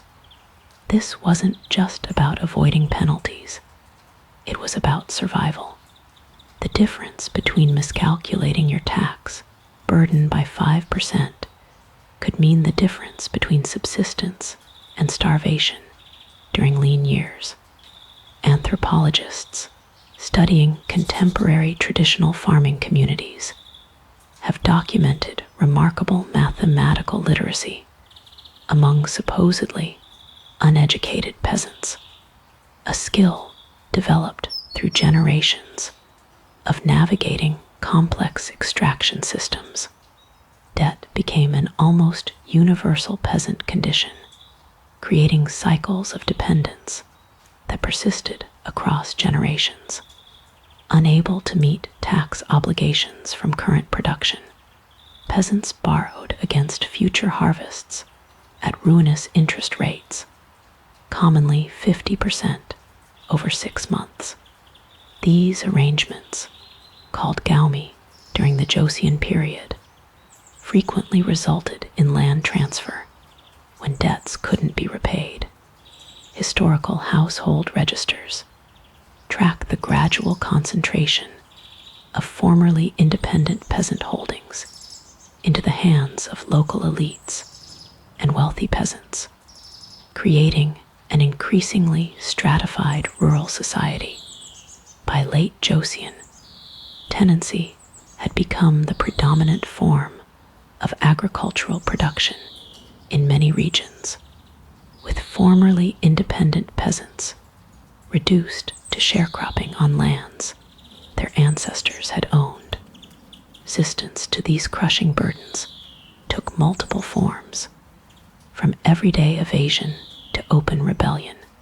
Tax evasion became an art form, with techniques including deliberate underreporting of land, temporary relocation before tax collection, and cultivation of marginal lands outside the formal registration system. More dramatically, peasants engaged in voluntary flight, demang, abandoning their registered homes and reestablishing themselves in frontier regions where official control remained limited. This practice became so widespread during certain periods that special amnesty programs were implemented to lure fugitive taxpayers back to their home regions. One 18th century government report estimated that up to 20% of theoretically registered households had effectively disappeared from official roles through strategic relocation. More organized resistance occasionally erupted into open rebellion, particularly during periods of natural disaster or political transition. The Han Jionni Rebellion of 1811 to 1812 represented one of the largest organized peasant resistances, encompassing multiple provinces before its suppression. The rebels specifically targeted tax records, granaries, and local government offices, symbols and instruments of extraction. While ultimately unsuccessful, these movements forced periodic reforms from a government conscious of its theoretically benevolent mandate. The most significant reform, the Dietingbiep system mentioned earlier, was implemented partly in response to widespread tax resistance that threatened stability in rice-producing regions. Perhaps most intriguing were the quasi-legal resistance tactics, employing Confucian rhetoric against extractive practices. Peasants frequently submitted collective petitions, so-called joint appeals, or yonmyongsa, arguing that excessive extraction violated the fundamental Confucian principle of benevolent governance. These weren't revolutionary documents demanding systemic change, but rather appeals to proper application of existing ideological principles. Historical archives contain thousands of these petitions, revealing remarkable sophistication in peasant understanding of Confucian political theory and its tactical deployment against excessive demands. While individual petitions might fail, the cumulative pressure sometimes produced meaningful, if temporary, relief. The obligation system wasn't merely economic, but fundamentally shaped social relationships and identity. Your status as a tax-paying peasant constituted your claim to legitimate membership in society, distinguishing you from truly marginalized groups. Tax payment, despite its burdens, represented participation in the state and theoretically granted certain protections and recognitions. Anthropologists note the somewhat paradoxical pride peasants took in meeting their obligations despite their crushing weight, a phenomenon one scholar calls tax as citizenship in pre-modern contexts. This wasn't Stockholm Syndrome, but a pragmatic recognition that registered status, however exploitative, provided certain protections unavailable to those outside the system entirely. By late Joseon, the obligation system had grown so complex and dysfunctional that reform became imperative for state survival. The Heungseon Diwangun, father of King Gajang, implemented the Junyokbyup, equalized service law, in 1871, attempting to rationalize military service obligations and reduce corruption. While temporarily successful, these reforms couldn't address the fundamental contradiction at the heart of the extraction system, a state dependent on squeezing ever greater resources from a peasantry with limited productive capacity. This unresolved tension would contribute to the dynasty's inability to resist Japanese colonial encroachment in the late 19th century, a bitter end to centuries of increasingly extractive governance. The rhythms of Korean peasant existence weren't solely dictated by agricultural necessity or government demands. Between the muddy fields and the tax collectors, ledgers existed spaces of economic activity and spiritual expression that provided both material sustenance and meaning beyond mere survival. Market days and religious observances punctuated the monotonous flow of agricultural labor, creating what anthropologists call time out of time, moments when ordinary rules and routines were temporarily suspended, allowing for different kinds of social interaction and personal expression. Markets emerged in Korea far later than in China or Japan, reflecting the peninsula's relatively self-sufficient agricultural economy and limited commercial development. During the Goryeo period, formal markets existed primarily in administrative centers, with rural areas relying on direct exchange or periodic gatherings without permanent commercial infrastructure. By the 15th century, however, The steady specialization of regional production and growing population density made periodic markets increasingly important to rural economies.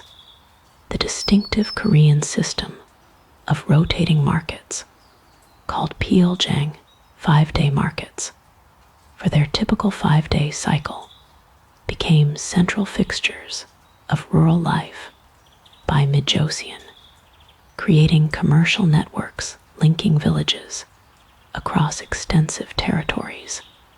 Your experience of market day would have been simultaneously economic and social, carrying modest surplus production, perhaps vegetables from your household garden, homespun hemp cloth, or wild herbs gathered from nearby mountains. You would set out along mountain paths or riverine routes toward the designated market town. These journeys weren't insignificant undertakings, often involving travel distances of 10 to 15 kilometers each way. Historical records document the development of standardized market territories, with most peasants living within one day's round-trip journey of at least one periodic market, though mountainous regions sometimes had less coverage. Arriving at the market, you would encounter a temporary but highly organized commercial space. No permanent buildings existed in most rural markets. Instead, standard locations were understood for different product categories: grains in one area, handicrafts in another, prepared food in a third. This spatial organization reflected both practical considerations and status hierarchies. Higher value goods like iron tools or medicines occupied central locations, while lower status products and vendors operated from the periphery. Market officials, called Gikju during late Joseon, maintained order, verified weights and measures, and collected market taxes from vendors. These weren't government officials, but locally selected merchants who gained their positions through some combination of wealth, connections, and community trust. The actual mechanisms of exchange reveal much about rural economic life. True currency remained scarce throughout most of the period we're discussing. Instead, rice functioned as the primary medium of exchange, with standardized measurements allowing for fine calibration of value. By the 18th century, copper coins circulated more widely, but barter remained common for smaller transactions between peasants. Historians have documented elaborate conversion systems that allowed goods of different types to be exchanged according to commonly understood value ratios, a system that required considerable mental calculation and market knowledge. Your illiterate grandmother could instantly convert the value of 3 straw bags into equivalent amounts of millet, bean paste, or iron nails through deeply internalized value algorithms that would challenge modern economic students. Markets weren't purely utilitarian spaces, but served important social functions. Court records indicate they frequently became sites of information exchange, with news, rumors, and official pronouncements spreading along market networks. One 18th century government investigation complained that seditious talk travels from market to market faster than official messengers can ride, suggesting these commercial gatherings facilitated communication networks beyond elite control. For women in particular, markets provided rare opportunities for movement beyond the village and interaction with strangers, a significant exception to the increasing gender segregation of Joseon-era social life.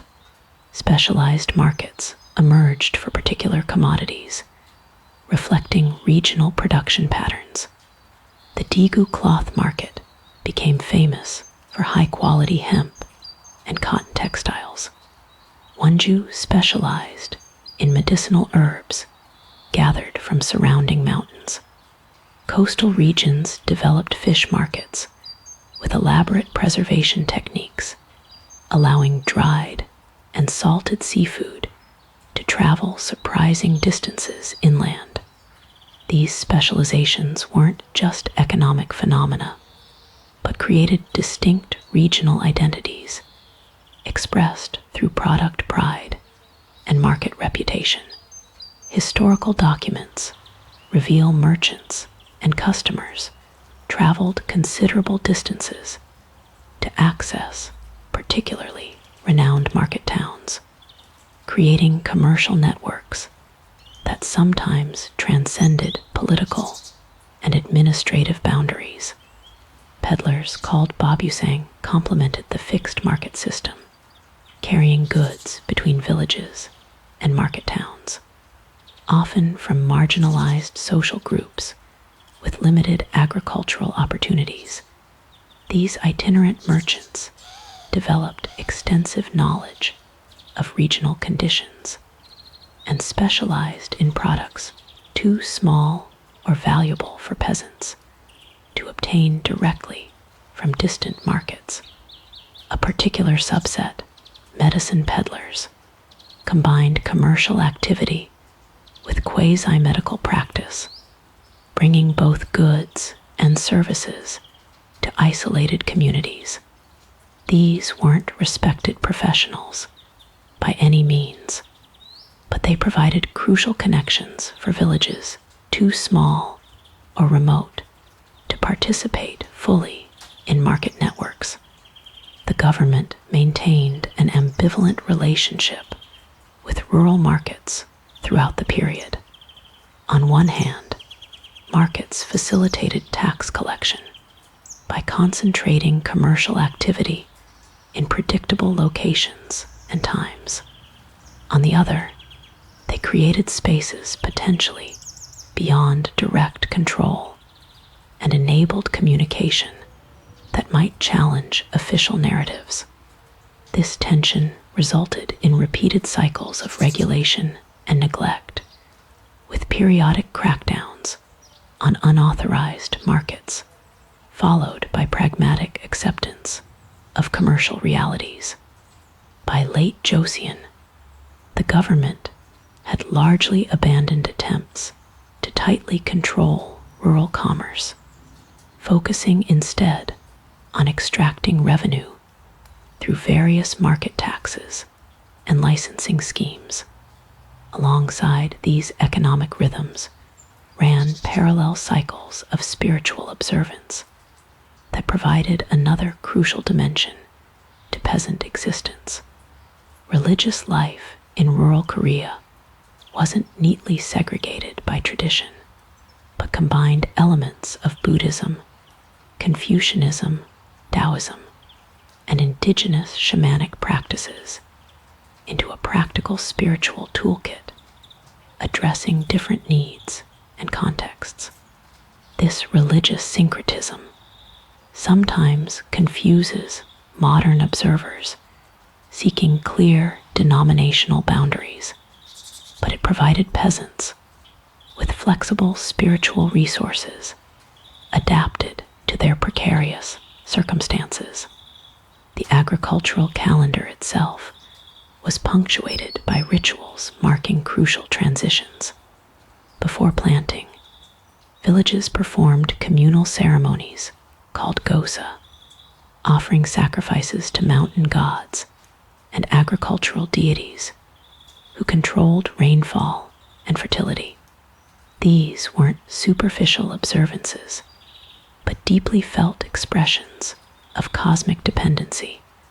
Your very survival hung on forces beyond human control, necessitating careful propitiation.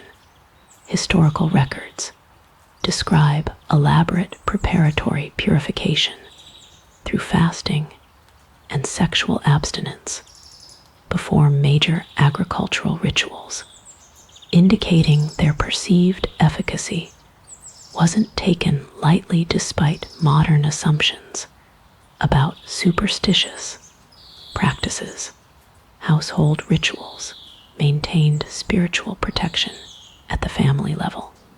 The Jangseung carved wooden posts, often placed at village entrances, marked boundaries between safe domestic space and potentially dangerous outside realms. Inside the home, the household shrine honored ancestors whose benevolent influence was believed to protect descendants if properly venerated. These weren't abstract beliefs, but practical spiritual technologies maintained through regular offerings of food, liquor, and ritual invocations.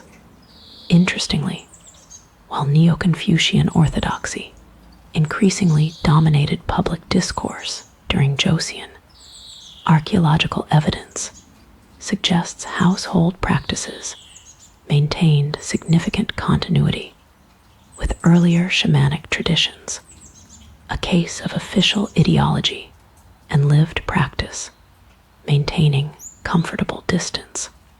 The Mudang female shamans occupied ambiguous but essential positions in rural spiritual life. Official Neo-Confucian ideology condemned their practices as superstitious and disruptive, yet their services remained in constant demand across all social classes.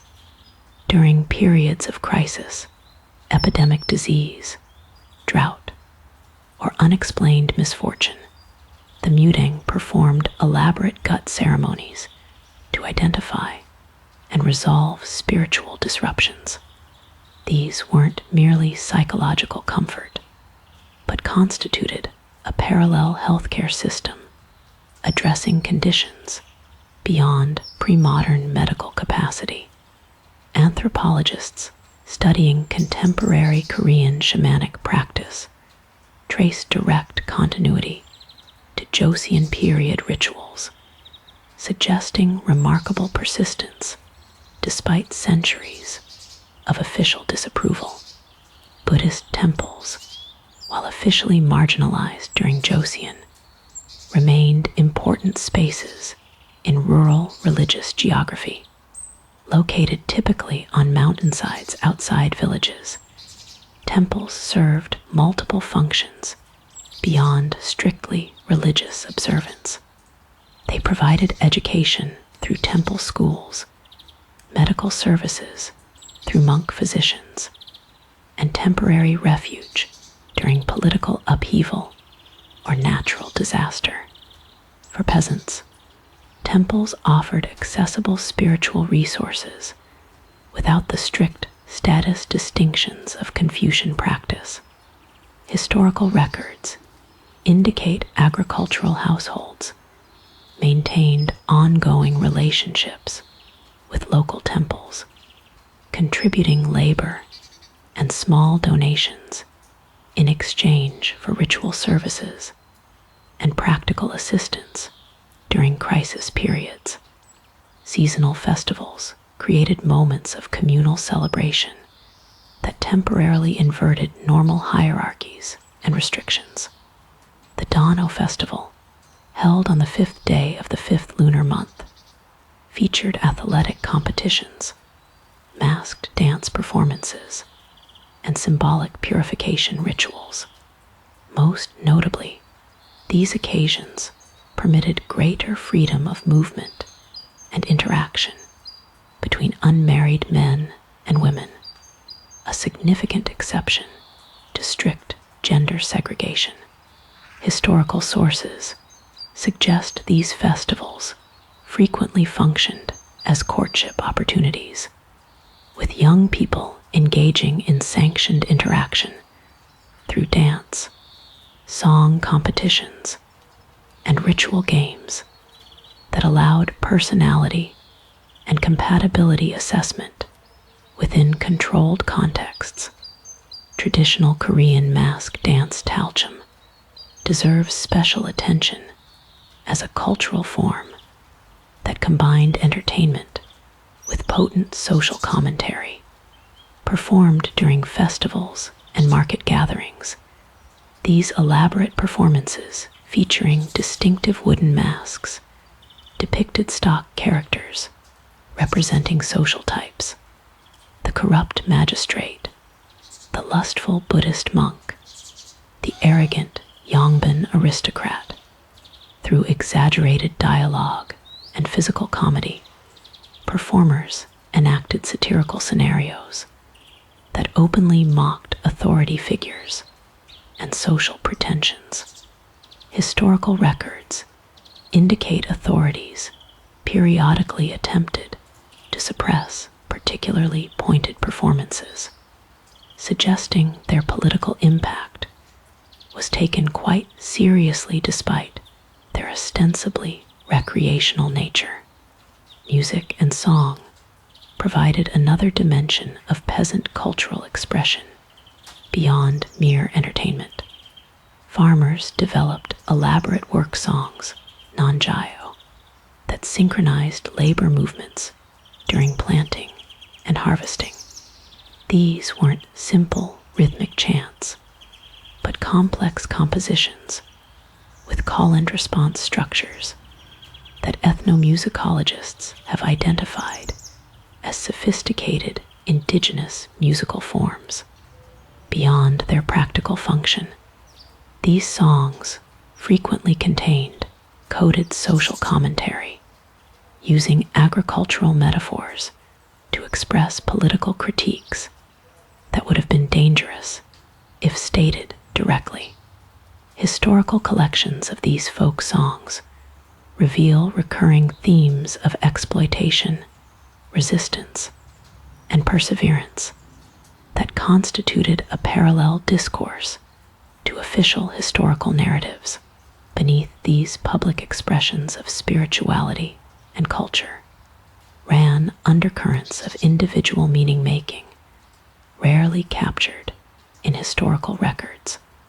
Private devotional practices, personal interpretations of cosmic order, and intimate spiritual experiences constituted what scholars call little traditions, existing alongside official great traditions of institutional religion.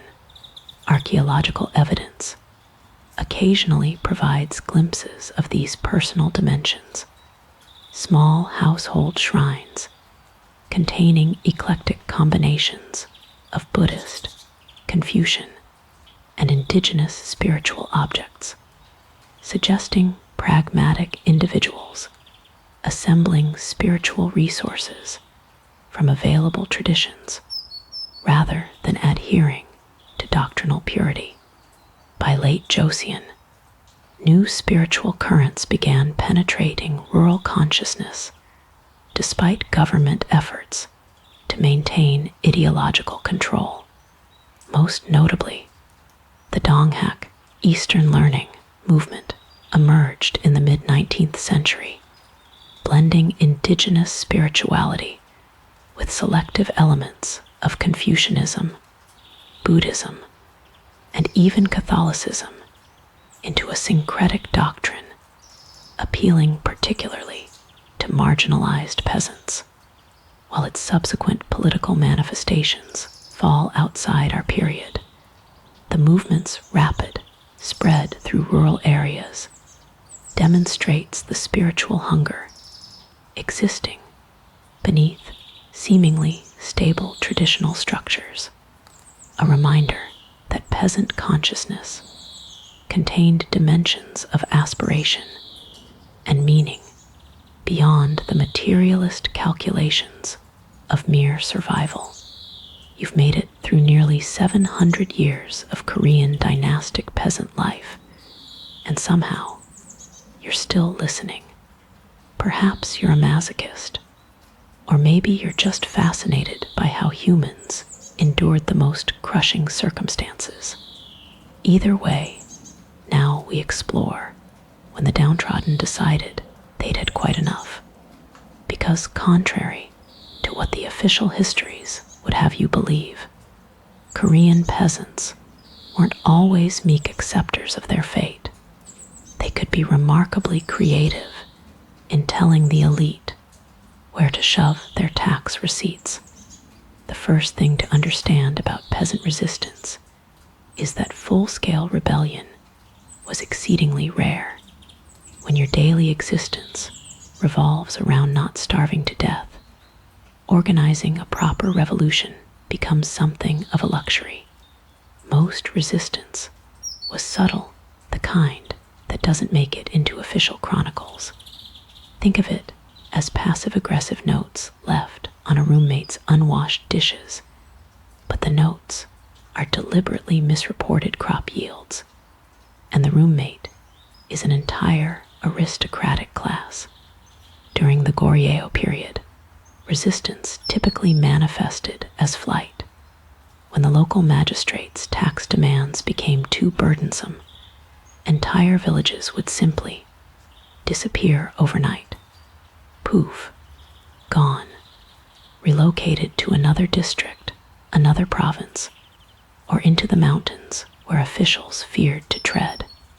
These runaway villages were so common that by the 12th century, official government records estimated that nearly 30% of all registered peasants had vanished from the tax rolls. You can almost picture the bewildered tax collector arriving at a hamlet to find nothing but empty huts and perhaps a chicken that couldn't be bothered to join the exodus. This mass disappearance became such a problem that the government established the Yongbin system partly to have local eyes and ears in every village. But even this didn't stop the ingenious peasantry. They simply became more creative. One particularly popular method was shoulder dodging, the fine art of disappearing whenever an official's palanquin was spotted on the horizon. Villagers would melt into the surrounding wilderness with practiced efficiency, leaving behind only the elderly, who were conveniently hard of hearing when questioned about tax matters. Sometimes, when backed into a corner, more direct methods emerged. The 1135 Mayacheng rebellion during Goryeo, while led by a disgruntled official, gained most of its momentum from peasants, simply fed up with the crushing burden of feeding an increasingly irrelevant royal court. The rebellion was brutally suppressed, of course, but it sent shockwaves through the elite. For a moment, they'd glimpsed the terrifying prospect of a world where those who grow the food might decide who gets to eat it. By the time the Joseon dynasty established itself in 1392, the authorities had learned to be more strategic about keeping peasants just satisfied enough to avoid uprisings. The Neo-Confucian ideology helped, as it emphasized proper roles and mutual obligation between ruler and subject. In theory, the king was supposed to care for his people the way a father cares for his children. In practice, this meant that the peasantry had a cultural framework within which to petition for redress when things became unbearable. This led to the fascinating institution of the Sinmungo, the royal complaint drum. Established by King Tijung in 1401, this large bronze drum sat outside the palace. Any commoner with a grievance could theoretically approach and strike it, at which point royal officials were obligated to investigate their complaint. It was the original customer service hotline, albeit one with with a slightly higher satisfaction rate than your internet provider. Of course, the reality was more complicated. Most peasants lived too far from the capital to make the journey, and those who did risked retribution from local officials upon their return. Still, the drum represents perhaps the most enlightened form of resistance management ever devised, a pressure valve for peasant frustration that occasionally delivered actual results. Modern corporations could learn a thing or two from this approach, though I doubt you'll see a strike this gong if your manager is exploiting you system anytime soon. When the official channels failed, however, the peasants had other methods. Perhaps the most ingenious was what historians call foot dragging, the deliberate slowing of work to a maddening pace that couldn't quite be punished. A field that should take 3 days to plow would somehow require 7. Seeds that should sprout in a week would mysteriously take 2. Officials couldn't exactly punish peasants for being incompetent, especially when an entire village suddenly developed the same incompetence simultaneously. Tax evasion, too, became an art form. Rice might be accidentally mixed with stones of similar size and color. Grain might be stored in damp locations before weighing, increasing its weight through water absorption. Harvests might be conducted at night, with a portion hidden before the official counters arrived at dawn. One particularly audacious technique involved storing grain in hollow wooden pillars inside the home, literally hiding resources in plain sight. The most dramatic form of resistance came during times of crisis. The 1592 Japanese invasions under Toyotomi Hideyoshi devastated the Korean peninsula, but they also gave rise to the remarkable phenomenon of the righteous armies, Yubyong. These guerrilla forces, often composed primarily of peasants, conducted hit-and-run attacks against Japanese forces, then melted back into the civilian population. They proved so effective that they're credited with making the Japanese occupation untenable, despite Japan's military superiority. Similarly, during the 1812 Hong-Jeonni Rebellion, in the twilight years of Joseon, thousands of peasants rose up against corrupt officials in the northern provinces. Their slogan, "Those who are destined to die by the law might as well die by the sword," captures the desperation that drove ordinary farmers to take up arms. The rebellion lasted nearly 6 months before being crushed, claiming over 20,000 lives in the process. Not all bedtime stories have happy endings, I'm afraid. Perhaps the most intriguing form of resistance, however, was cultural. Peasants created their own shadow literature, their own songs, their own dances, all filled with subversive messages that mocked the elite while appearing innocent. The masked dance drama of Talchum, for instance, regularly featured characters representing corrupt officials and debauched monks who were humiliated for the audience's entertainment. Imagine the satisfaction of a peasant watching a Yongbin character being beaten with a stick on stage, all while the real Yongbin sat obliviously in the audience, believing they were watching mere vulgar entertainment. Pansari, the traditional Korean epic vocal art, contained similarly subversive elements. Performers would often improvise verses criticizing current conditions or corrupt officials, disguised as traditional tales. The famous Song of Simchink often included verses lamenting the plight of the common people that varied depending on local conditions. It was Twitter before Twitter, a way for grievances to spread from village to village in memorable, catchy form. By the late Joseon period, as the dynasty began its long decline, peasant resistance became more organized and direct. The 1862 Jinju uprising saw thousands of peasants storm government offices, destroy debt records, and redistribute confiscated grain. This pattern of tax revolts, food riots, and attacks on corrupt officials accelerated through the 19th century, culminating in the massive Donghak peasant revolution of 1894, where over 100,000 peasants marched under the banner of Respect Heaven, Aid the People.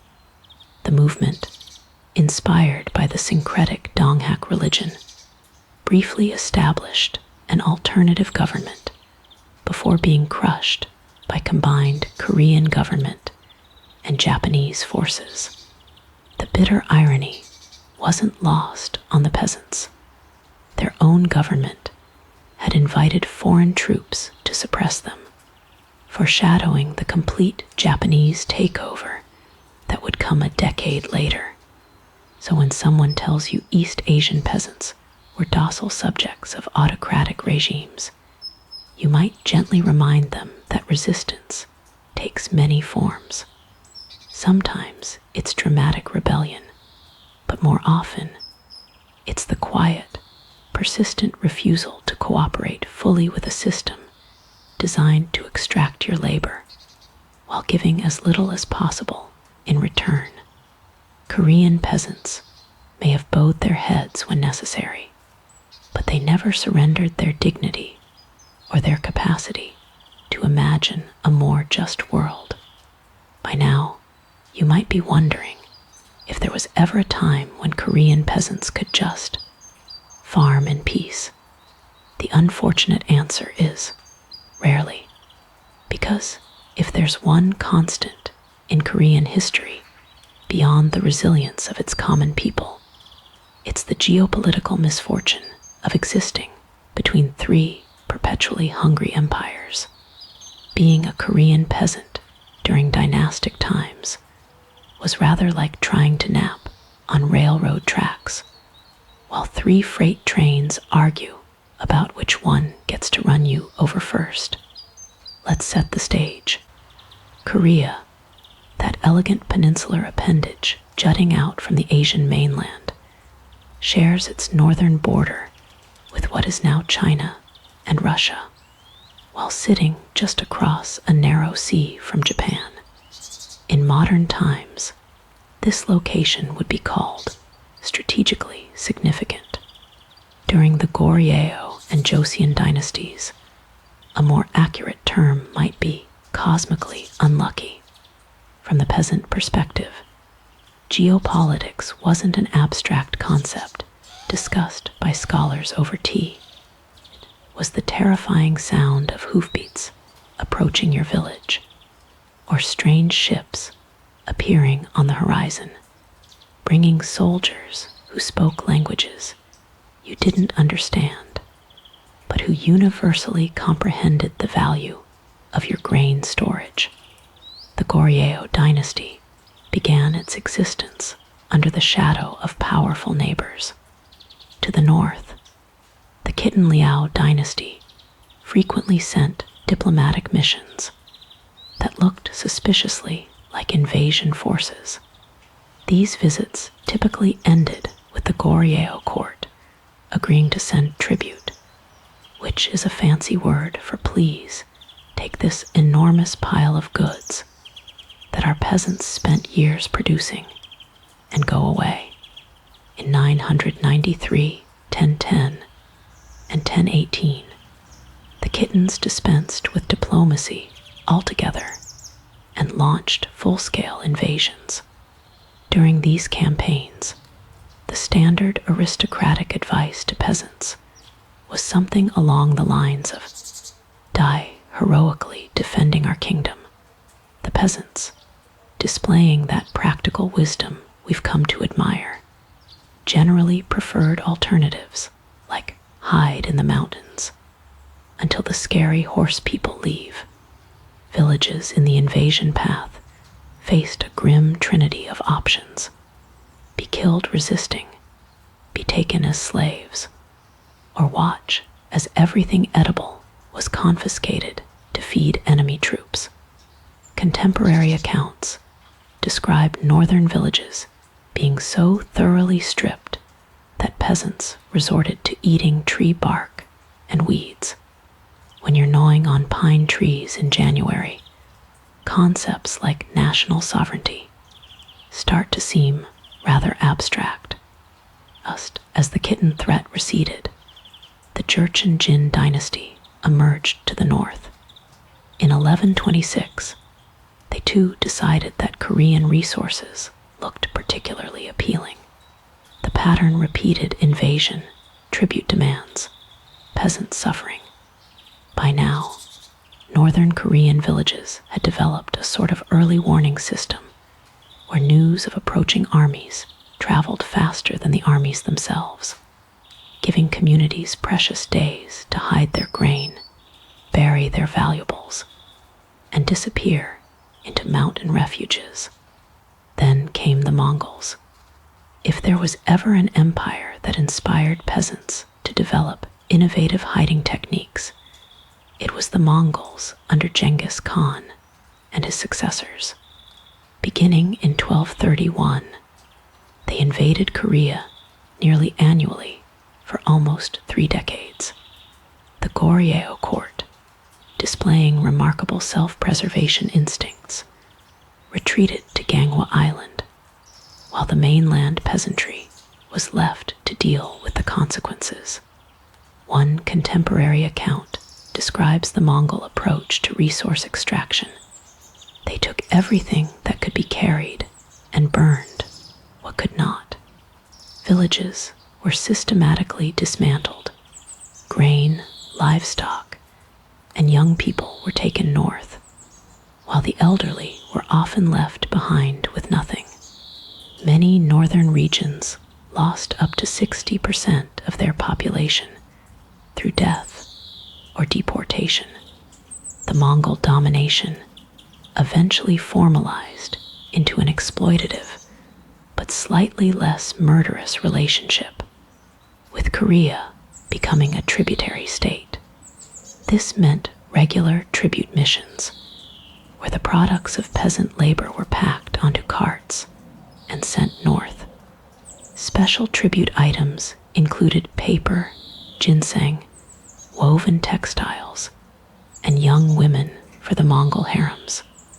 Villages would sometimes hide their daughters when tribute collectors appeared, leading to punitive raids that inevitably fell hardest on those who couldn't afford to bribe officials.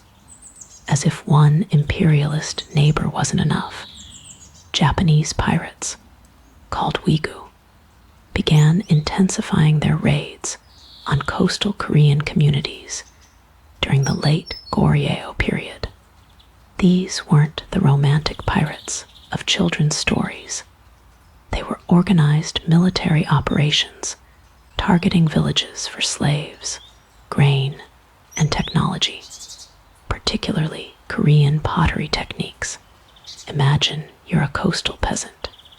You've spent the morning paying taxes to your local yongbin, the afternoon sending tribute to the Mongols, and just as you sit down for dinner, Japanese pirates appear on the horizon.